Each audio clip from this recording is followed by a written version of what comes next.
काय पॉइंट आहे? Moment of inertia analogous to mass. ठीक आहे. अॅनालॉगसचा जो मीनिंग होतो, अॅनालॉगस म्हणजे काय असतं? सिमिलर. काय हे अॅनालॉगस म्हणजे? सिमिलर. ठीक आहे. जसं आतापर्यंत आपण पाहिलं काय, डिस्प्लेसमेंट थीटा आणि एस. ठीक आहे. हे काय आहे? लिनियर. हे काय आहे? अँग्युलर. ठीक आहे. दोन्ही एकमेकांना काय आहेत? अॅनालॉगस आहेत. काय आहेत? अॅनालॉगस आहेत. याचा अर्थ काय? सिमिलर क्वांटिटीज आहेत, बट फक्त ही कशात आहे? लिनियर मध्ये, आणि ही कशात आहे? रोटेशनल मध्ये. ठीक आहे. एकमेकांना काय आहेत? सिमिलर क्वांटिटीज आहेत, अॅनालॉगस क्वांटिटीज आहेत. एक कशात आहे? लिनियर मध्ये, आणि एक कशात आहे? रोटेशनल मध्ये. ठीक आहे. म्हणजे याचाच अर्थ काय? मोमेंट ऑफ इनर्शिया जो आहे, मोमेंट ऑफ इनर्शिया काय आहे? सिमिलर आहे. कोणाला? मासला. हे आताच सांगितलं. ठीक आहे. कसं? जर लिनियर मोशन मध्ये मास हा इनर्शिया देतोय, तर रोटेशनल मोशन मध्ये कोण इनर्शिया देतो? मोमेंट ऑफ इनर्शिया, किंवा किंवा काय? मास आणि डिस्टन्स ऑफ ऍक्सिस. बरोबर का? बरोबर का? समजलंय का? मोमेंट ऑफ इनर्शिया काय अॅनालॉगस आहे मासला. आता ते आपल्याला प्रूव्ह करायचंय की ते अॅनालॉगस आहे. काय प्रूव्ह करायचंय? मोमेंट ऑफ इनर्शिया हे जे आहे काय आहे? अॅनालॉगस आहे. कोणाला? अॅनालॉगस आहे. कोणाला? मासला अॅनालॉगस. ठीक आहे. कोणाला अॅनालॉगस आहे? मासला अॅनालॉगस. मग आता कन्सिडर करा की एक आपल्याकडे रिजिड बॉडी. ठीक आहे. अशी आपण एक रिजिड बॉडी शो केली. ठीक आहे. हिला आहे एक ऍक्सिस. काय आहे? काय आहे? ऍक्सिस. ज्या ऍक्सिसला ती रोटेट होणार आहे. काय होणार आहे? ज्या ऍक्सिसला ती रोटेट होणार आहे अबाउट अँड आता ती काय होणार इथे? रोटेट होणार आहे, आणि तिचा मोमेंट ऑफ इनर्शिया आपण आय ने डिनोट केला. कशाने? आय ने डिनोट केला. Moment of inertia is denoted by I. ठीक आहे. तिथे कन्सिडर केले आपण मासेस. जर 3 मासेस आपण कन्सिडर केले, एक आहे M1, एक आहे M2 आणि एक आहे M3. 3 मासेस कन्सिडर केलेत. अप टू किती मासेस असू शकतात? Mn पर्यंत मासेस असू शकतात. किती पर्यंत? Mn. किती पण n नंबर ऑफ मासेस असू शकतात. ठीक आहे. आता आपण किती घेतल्यात? 3 घेतल्यात, आणि चौथा मास डायरेक्ट काय म्हटलंय? Mn म्हटलंय. ठीक आहे.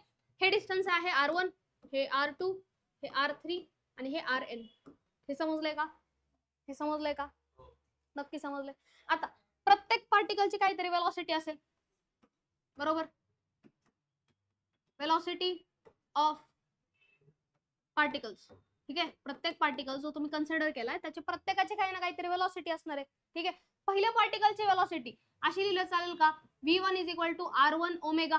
ओमेगा म्हणजे काय असतं? Angular velocity. अँग्युलर वेलॉसिटी प्रत्येक याची, प्रत्येक पार्टिकलची सेम असणार आहे. म्हणजे ह्या अँगलने जर अँगल कव्हर केला 2π इतका, ह्या पार्टिकलने म्हणजे मास M1 ने जर 2π अँगल कव्हर केला, तर मास M2 पण किती करणार आहे? 2πच करणार आहे. तो काय मागे राहणार आहे एकटा? नाही. पण प्रत्येकाची वेलॉसिटी कशी आहे? डिफरंट आहे. ठीक आहे. समजलंय का? म्हणजे ओमेगा जो आहे तो सगळ्यांचा काय? कॉन्स्टंट आहे. ओमेगा काय आहे? सगळ्यांचा सेम आहे. ठीक आहे. कॉन्स्टंट आहे. ठीक आहे. हे समजलंय का? मग v2 इज इक्वल टू काय सेकंड पार्टिकल साठी? r2 omega up to vn is equal to काय? rn omega. vn is equal to काय? rn omega. हे क्लियर आहे? हे क्लियर आहे? Now kinetic energy of particles. Kinetic energy, linear kinetic energy. Kinetic एनर्जीचा formula काय? Half mv². काय formula? Half mv². मग कायनेटिक एनर्जी आपण घेतली सपोज फर्स्ट पार्टिकलची, काय येईल ती? Half m1 v1 square. बरोबर का? Half m1 v1 square. त्यालाच काय लिहू शकतो आपण? हाफ m1, आणि v1 ची व्हॅल्यू इथं काढली आपण ह्या इक्वेशन्स वरून. याची व्हॅल्यू काढलेली v1 ची. बरोबर ना? मग v1 ची व्हॅल्यू तिथं पुट करा. काय v1 ची व्हॅल्यू सांगा? काय? r1 ओमेगाचा square. म्हणजेच काय येईल ते? Half m1 r1 square omega square. समजलंय का? सेम दुसऱ्याची कायनेटिक एनर्जी काढायची. काय येईल दुसऱ्याची कायनेटिक एनर्जी सांगा? Kinetic energy of second particle is equal to half, kinetic energy of second particle is equal to half m2 v2 square is equal to half m2 r2 omega square is equal to half m1 r1 square omega square. m2 r2 ना, m2 r2 square omega square. आता हे n पार्टिकलची काय येईल बरं? nth particle is equal to काय येईल? Half mn vn square is equal to half mn rn ओमेगाचा square is equal to काय येईल? Half mn rn square omega square. समजलंय का? एवढं समजलंय? मग आता ही कायनेटिक एनर्जी इंडिव्हिज्युअल पार्टिकलची झाली.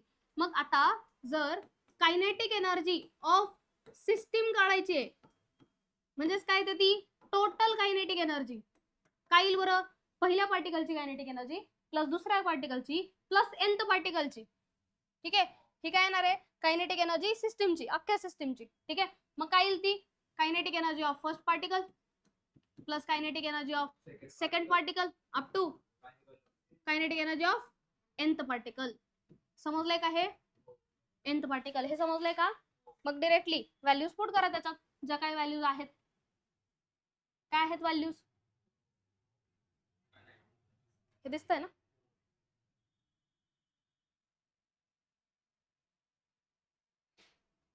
काय आहेत व्हॅल्यूज सांगा. Half m1 r1 v1 square, नाही omega square, m1 r1 square omega square, ही आली ना value, m1 r1 square omega square. Second पार्टिकलची काय half m2 r2 square omega square up to काय half mn rn square omega square. यातून काय common घेता येईल बरं, हाफ कॉमन घेता येईल प्रत्येकातून, m नाही कॉमन घेता येणार, ओमेगा कॉमन घेता येणार. ठीक आहे, ठीक आहे, नाही तो कॉमन घ्यायचा आपण.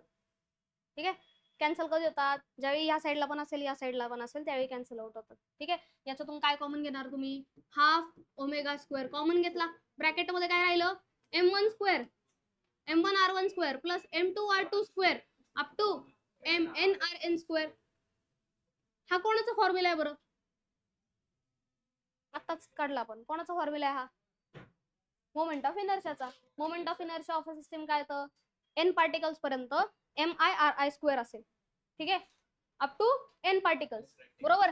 म्हणजे दॅट इज इक्वल टू काय हाफ ओमेगा स्क्वेअर आणि MIRI square from 1 to n, first particle to nth particle. हे बरोबर आहे का, हे बरोबर आहे का? Summation of I is equal to 1 to n MIRI square. बरोबर आहे का, बरोबर आहे का?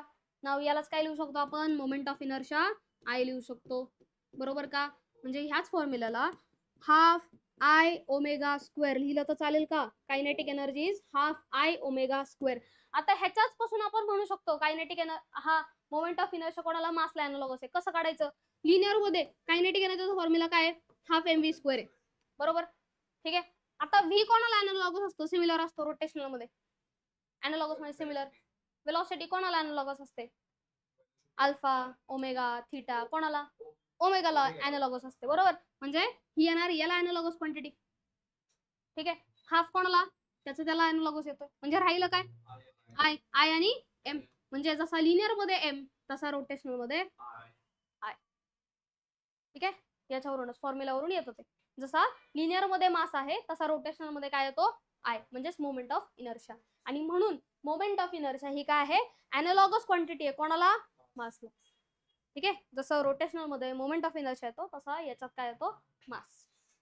समजले, घ्या.